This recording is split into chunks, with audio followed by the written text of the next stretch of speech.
हम लोग पढ़ते, सभी जने पढ़ते हैं, सबके माँ बाप पढ़ाते हैं। तो एक चीज़ छोटे से मैं थोड़ा सा बोलना चाह रहा हूँ। एक चीज़ ये पढ़ाया इसीलिए जाता है, कुछ शिक्षा हम लोगों को दी जाती है। तो जब एक घर में जैसे 4 बच्चे, 4 भाई आपस में लड़ रहे थे, तो पिताजी ने उनको एक टास्क दिया कि जाओ बेटा, ये जो आंगन में लकड़ी रखी हुई है उसको तोड़ो। तो हर भाई जाता था, एक लकड़ी उठाता था, आसानी से तोड़ देता था। चारों भाई ने तोड़ दी उस लकड़ी को। पिताजी ने बोला अच्छा, उसी टाइप की 4 लकड़ी को उन्होंने एक गट्ठर में बांध दिया। बोला अब तोड़ो। तो वो चारों भाई में कोई नहीं तोड़ पाए। ये कहानी से हम सबको ये शिक्षा मिलती है कि हम हरा तो सकते हैं, लेकिन हराने के लिए शर्त यही है कि हमको एकजुट होना पड़ेगा। हमको लड़ना है तो हमें अपने से नहीं लड़ना है, अपने आदमियों से नहीं लड़ना है, अपने साथियों से नहीं लड़ना है, हमें कांग्रेस और बीजेपी जैसी झूठ पार्टियों से लड़ना है। ये चीज़ यदि हमारा सभी कार्यकर्ता, हमारे सभी पदाधिकारी, चाहे जिला के हों, चाहे प्रदेश के हों, चाहे राष्ट्र के हों, यदि ये चीज़ पर करेंगे तो निश्चित मुझे कोई आश्चर्य नहीं है। हम लोगों ने जहाँ मिलकर लड़े हैं, जैसे दिल्ली में लड़े हैं, जैसे पंजाब में लड़े, वहाँ हम जीते हैं। और जहाँ हम नहीं लड़ पाए हैं, जहाँ प्रदेश संगठन के लोग नहीं मिलकर लड़ पाए हैं, उसका भी ये नतीजा हमने देखा है कि हम उत्तराखंड, गोवा, उत्तर प्रदेश में हम हारे भी। तो हम सब साथियों से एक निवेदन मैं ये करूँगा कि हम लड़ सकते हैं, जीत सकते हैं, लेकिन एट द रेट हमें सभी भाइयों को मिलकर एकजुट एक गठन में काम करना पड़ेगा। जय हिंद, जय भारत।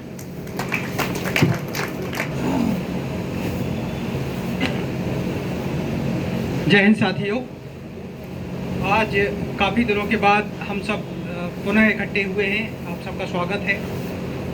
और चतुर्वेदी जी के शब्दों को, शिवहरी जी के शब्दों को, सभी पदाधिकारियों के भावनाओं को आगे बढ़ाते हुए मैं यही कहना चाहूँगा कि बड़ी मुश्किल से समय आता है जब हमको अपने आप को प्रूफ करना होता है।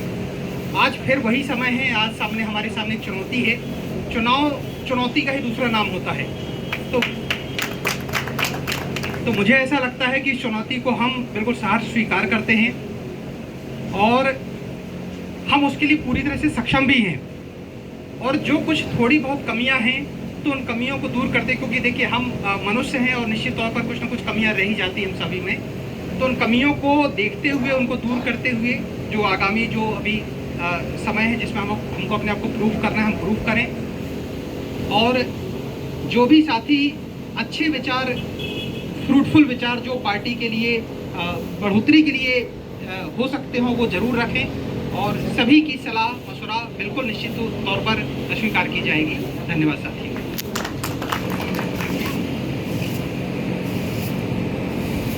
आम आदमी पार्टी का यहाँ पे आज कार्यकर्ता सम्मेलन हो रहा है और कार्यकर्ता सम्मेलन हो, पार्टी के कार्यकर्ता इकट्ठे हों और पार्टी की जय घोषणा हो, नारे न हो, तो कुछ कमी सी नजर आती है।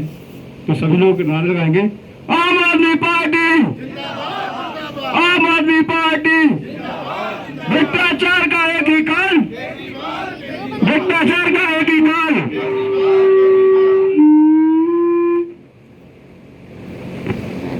फायदा यार।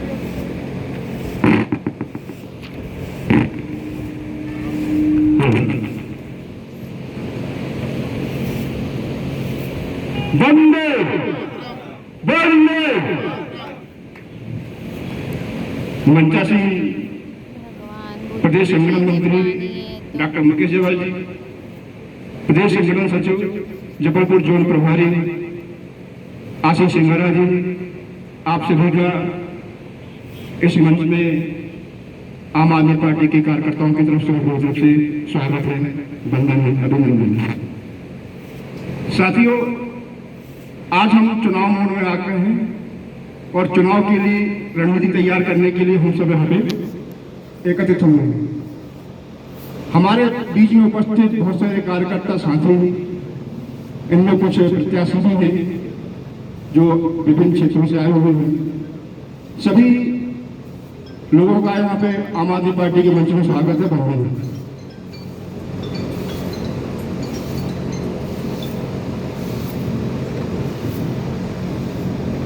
साथियों,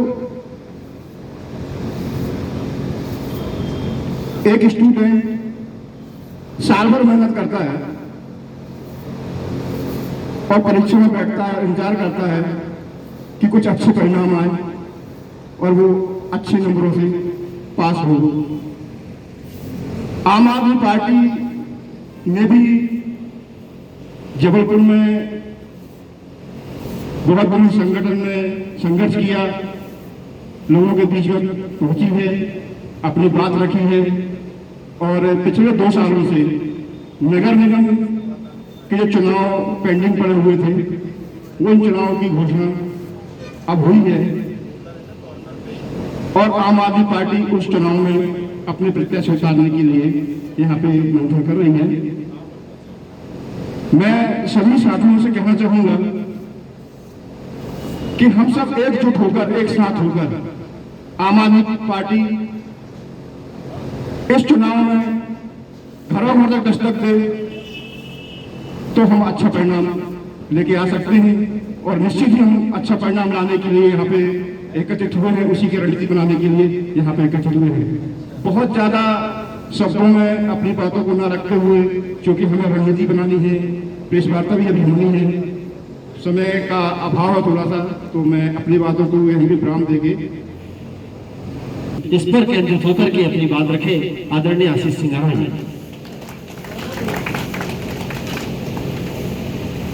बहुत बहुत धन्यवाद शिवहरी जी। यहाँ पर इस मंच में उपस्थित माननीय श्री डॉक्टर मुकेश जायसवाल जी, प्रदेश संगठन मंत्री, मंच पर उपस्थित जिले की कमान संभाल रहे मेरे भाई, मेरे साथी मनोहर लाल जाटव जी, और इस मंच पे उपस्थित मेरे सभी नए, पुराने, छोटे, बड़े सभी साथियों को नमन करता हूं, स्वागत करता हूं, मातृशक्ति को नमन करता हूं और स्वागत, वंदन, अभिनंदन सभी साथियों का। साथियों, जोरदार नारे लगाएंगे, भारत माता की जय, भारत माता की जय, वंदे मातरम। जब भी नारे लगाएं मुट्ठी बंदी होनी चाहिए और हाथ ऊपर तक जाना चाहिए। यही नारे हमारी शक्ति है, यही ताकत है। एक तरफ जब बड़े बड़े धन्ना सेठ पैसे बहा रहे होंगे, तब हमारे पास भारत माता का जय घोष होगा, इंकलाब के नारे होंगे, और चाहे वो लड़ाई आजादी की रही हो, चाहे लड़ाई आज भ्रष्टाचारियों से लड़ने की रही हो, ये नारे ही हमारी शक्ति, हमारी ताकत, हमारी पूंजी है। सिर्फ इस मीटिंग में नहीं, अगर इस देश के अंदर किसी भी मीटिंग में आप बैठे हो और कहीं भारत माता की जय हो, वंदे मातरम की जय हो, तो आंखें तन जानी चाहिए, हाथ तन जाने चाहिए। वही एक क्रांतिकारी का चिन्ह है और उस जो वो दिखाई पड़ता है कि वो क्रांतिकारी है। जोरदार नारे लगाएंगे, भारत माता की वंदे मातरम, इंकलाब जिंदाबाद, लड़ेंगे लड़ेंगे जीतेंगे। धन्यवाद साथियों, आज पूरे मध्य प्रदेश में चुनावी भूगोल बच चुका है। सभी को पता है, चाहे वो पंचायत के चुनाव हो, चाहे जनपद के हो, चाहे निगम के हो, सभी चुनावों का एक बिगुल बज गया है। चुनाव चाहे वो किसी भी प्रकार के हो, चाहे छोटे हो, चाहे बड़े हो, चाहे कोई भी लड़ रहा हो, लेकिन उन चुनावों को तब तक फतेह नहीं किया जा सकता, तब तक उनमें जीत हासिल नहीं की जा सकती, जब तक मैं खुद ये तय न कर लूं कि ये चुनाव मेरा है। जब तक आप ये तय नहीं करेंगे कि ये चुनाव मेरा है, मुझे लड़ना है ये चुनाव, चाहे हम प्रत्याशी के साथ खड़े हों, चाहे प्रत्याशी को किसी भी प्रकार से मदद कर रहे हो, लेकिन कदम कदम पर जब हम प्रत्याशियों के साथ खड़े रहेंगे पूरी ऑनेस्टी के साथ हमें ये मानना पड़ेगा कि ये चुनाव हमारा है, ये चुनाव मेरा है, मैं लड़ रहा हूं। वहां पर प्रत्याशी नहीं लड़ रहा है, वहां पर आशीष सिंगराहा लड़ रहा है।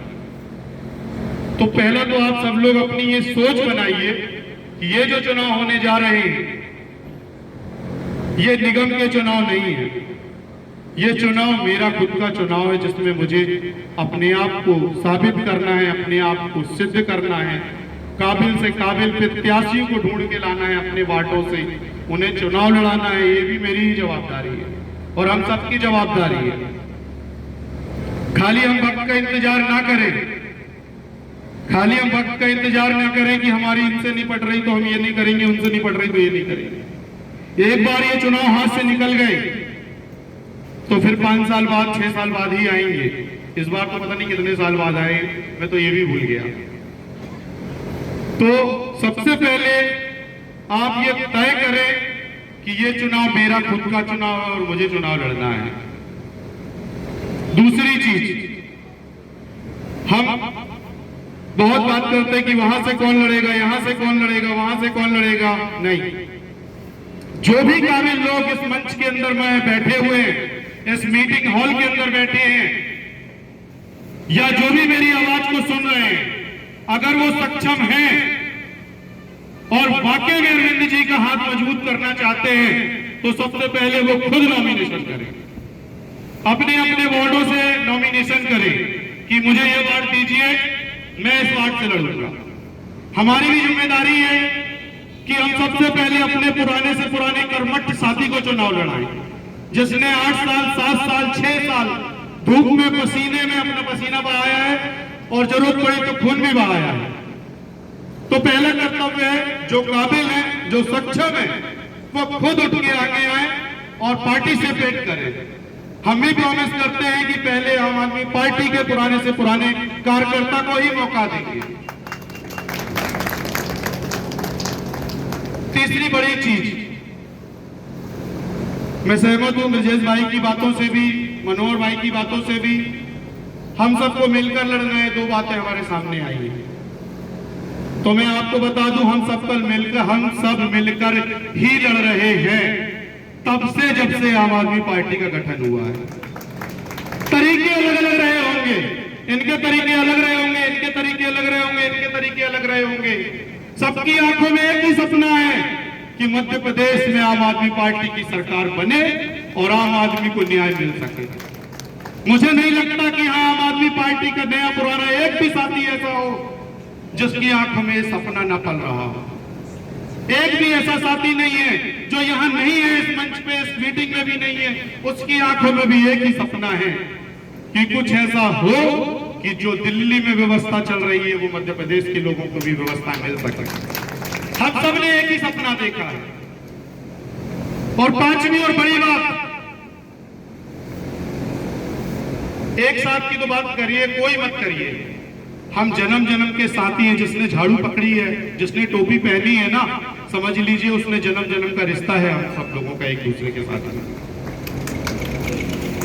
और सबसे बड़ी बात, इस पार्टी में, इस मंच में बैठे हुए लोग, आप मीटिंग में बैठे हुए लोग, या जो यहां पर नहीं है वो साथी, कोई भी व्यक्ति इस पार्टी में अपना व्यक्तिगत काम करने के लिए नहीं आया। कोई भी व्यक्ति, साथी, कोई भी कार्यकर्ता, कोई भी पदाधिकारी अपना व्यक्तिगत कोई काम नहीं। जितने भी लोग यहाँ पर आए हैं, जितने भी लोग यहाँ बैठे हुए हैं, वो अपना व्यक्तिगत काम और अपना परिवार छोड़कर यहाँ पर आए हैं। इसलिए अलग अलग होने का या एक साथ होने का तो सवाल ही पैदा नहीं होता है। अगर सब साथ में नहीं होते, अगर पूरा मध्य प्रदेश साथ में नहीं होता, पूरा जबलपुर साथ में नहीं होता, पूरा जोन साथ में नहीं होता, तो पिछली बार की तरह भी अरविंद जी नगर निकाय चुनाव लड़ने से मना कर देते। आज दिल्ली में बैठी टीम, प्रदेश में बैठी टीम, वो ये अच्छे से जानती है कि आज पूरा मध्य प्रदेश एक हो चुका है। हर साथी के मन में चुनाव लड़ने का भाव है, हर साथी के मन में चुनाव लड़ने का भाव है, हर साथी के मन में चुनाव जीतने का भाव है। तो साथियों, मैं आपको पूरी तरह से आश्वस्त करता हूं, मैं पूरे तन मन धन के साथ में अपने एक एक प्रत्याशी के साथ, एक एक कार्यकर्ता के साथ, एक एक साथी के साथ 24 घंटे खड़ा मिलूंगा। जब जिसको जहां जरूरत हो आप मुझे आवाज दीजिएगा, मैं तुरंत उपलब्ध हो जाऊंगा। साथियों, बस मेरा आप सबसे यही निवेदन है कि इन चुनावों को केवल फॉर्मेलिटी के लिए न लड़ा जाए। चुनाव केवल लड़ने हैं हमें जीत हासिल करने के लिए। हमारे इस भीड़ में बैठे साथियों को निगम में भेजना है, हमारा मकसद होना चाहिए। और हम सब प्रतिज्ञा लें कि जब तक यहां बैठे लोगों को हम निगम में नहीं भेज देंगे, तब तक हम चैन की सांस नहीं लेंगे। क्योंकि जब तक यहां बैठे लोग निगम में नहीं जाएंगे और वहां जाकर जनता के लिए न्याय नहीं करेंगे, तब तक हमारी ये मेहनत सारी की सारी बेकार है। इसलिए आज हम चुनाव की तैयारी के लिए आगे बढ़ रहे हैं। सबसे पहला काम है हमारा कि चुनाव में प्रत्याशियों का चयन करना, चाहे वो आम आदमी पार्टी के पुराने नए साथी हों, चाहे वो बाहर से आए हुए लोग हों। बस हमें ये याद रखना है कि ईमानदार प्रत्याशियों को हमें इस चुनाव में उतारना है और चुनाव लड़ाना है। हमारा जो फॉर्मूला अरविंद जी ने हमें दिया है, वही फॉर्मूला हम जबलपुर में भी लागू करेंगे। CCC, हम करप्ट को टिकट नहीं देंगे, क्रिमिनल को टिकट नहीं देंगे और कैरेक्टर लेस को भी टिकट नहीं देंगे। हम ईमानदार को, अच्छे लोगों को चुनाव लड़ाएंगे, चुनाव जिताएंगे और सदन में भेजेंगे, जहां वो जाकर अपने क्षेत्र की जनता के लिए काम कर सके और उन्हें न्याय दे सके। धन्यवाद साथियों। हमारे बीच में हमारे एक वरिष्ठ साथी जो कि निरंतर कई सालों से मजदूरों की लड़ाई लड़ रहे हैं, लेबर की लड़ाई लड़ रहे हैं, कई संगठनों में काम कर रहे हैं, वो भी आज इस मंच में अपना पूरा तन मन धन लेकर आम आदमी पार्टी के चुनाव जिताने के लिए यहाँ पर उपस्थित हैं। पिछले कार्यक्रम में उन्होंने सदस्यता ली थी। मैं उनका बहुत तहे दिल से स्वागत करता हूँ, वंदन करता हूँ, अभिनंदन करता हूँ और वो आए मंच में स्थान ग्रहण करें। श्री रामाराव जी, हम सबका गौरव है कि हमें एक सीनियर साथी का सानिध्य प्राप्त होगा और हम बहुत तेजी से पार्टी को आगे ले जाएंगे। अनेक भारत में बड़ी बड़ी पार्टी है, उनका मार्गदर्शन अपने आप में हो रहा है कि देश में आम आदमी, आम जनता को, आम जनता के कल्याण को कैसे सरकार बखूबी बनाती है। दिल्ली का शासन हो, उस शासन के माध्यम से हमने 2 प्रदेशों में सफलताएं हासिल की है और जो खुशहाल चीज़ें, जो खुशहाल समस्याएं थी, उनमें जो हंसमुखता, खुशहालीता जो आई है, वो पूरे भारतवर्ष में एक वास्तविक नमूना पेश हुआ है और वो निश्चित रूप से पूरे भारतवर्ष में उनके मार्गदर्शन पर यदि काम करने चले तो हमारा भारत फिर से सोने की चिड़िया बनेगा, इसमें कोई संदेह की बात नहीं है। साथियों, जहां इस बेखबर महंगाई से सरकार कुंभकर्ण निद्रा में सो रही है, आम नागरिकों के जीवन में आप पेट्रोल की महंगाई को ले ले, राशन की महंगाई को ले ले, चाहे अन्य, केवल मजदूर संघ के माध्यम से काम कर रहा हूँ, जिलाध्यक्ष हूँ अभी मैं, और प्रत्येक इकाइयों में मजदूर क्षेत्र में जाकर देखता हूँ जहाँ लोगों का जो जीना दूभर हो गया है महंगाई की मार में।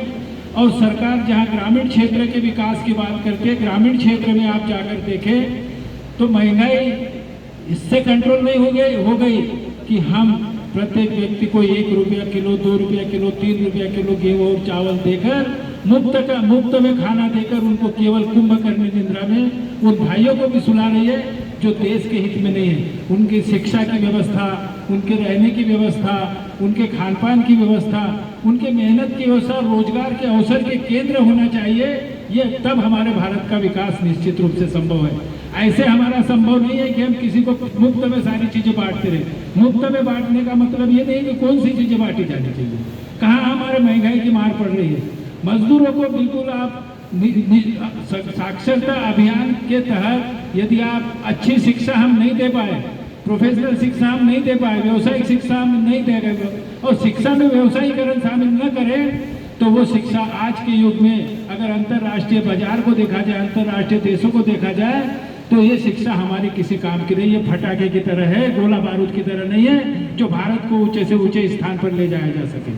हमारे नौजवानों को, हमारी आने वाली पीढ़ी को और वर्तमान जो हमारी पीढ़ी स्कूलों में जा रही है, स्कूलों में शिक्षा ग्रहण करने जा रही है, कर रही है, वो आज के युग के हिसाब से हमारा टेक्निकल युग है और टेक्निकल एजुकेशन हमारे पढ़नी चाहिए, तभी हम उसको शिक्षा को मानेंगे। बाकी संस्कृति और संस्कार और हमारे भारतीय संस्कार तो हमारे मूलभूत आचरण में है, उसको पढ़ाने की जरूरत नहीं है, वो तो हमारे वंश से चले आ रहे हैं, परंपरा में चले आ रहे हैं। उसको उसके आधार पर हमें किसी तरह के रोजगार मिले ऐसी कोई संभावना नहीं है।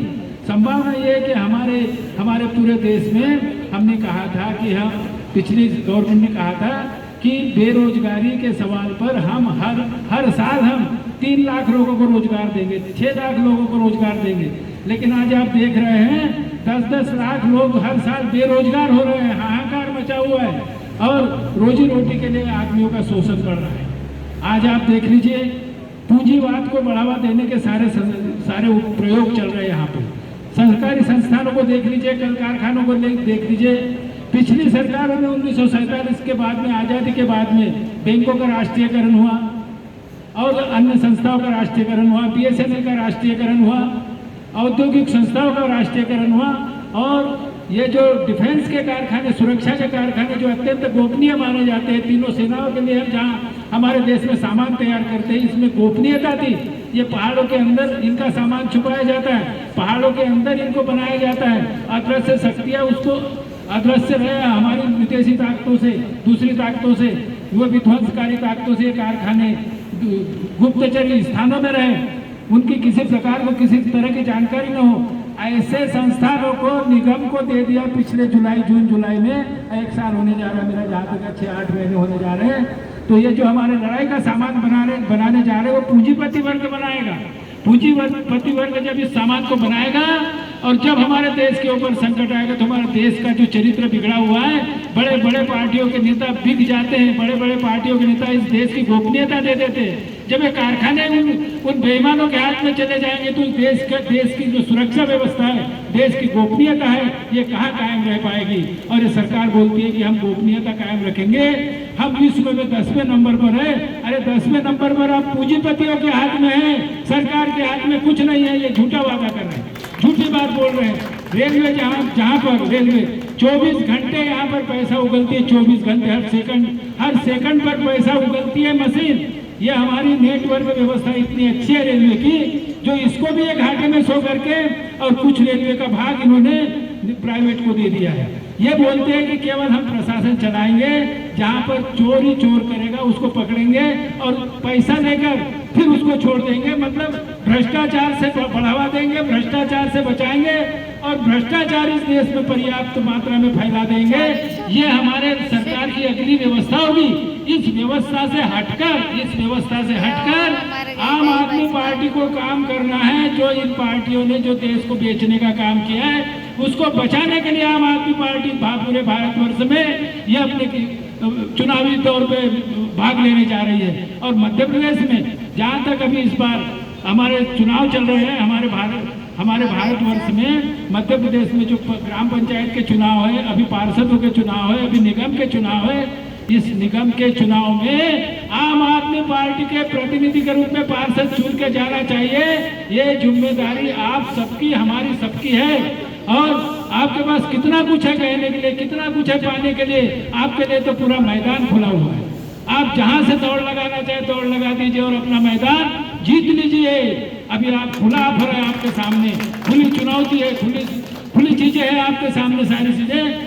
इसलिए साथियों, बहुत सारी चीजें आपके सामने अभी हमारे पूर्व वक्ताओं ने रखी है, जो निश्चित रूप से मैं उसका समर्थन करते हुए अपनी वाणी को विराम देता हूं। और आने वाले समय में निश्चित रूप से और अच्छे विषय लेकर आपके बीच में आएंगे और जन कल्याणकारी योजनाओं का काम करेंगे।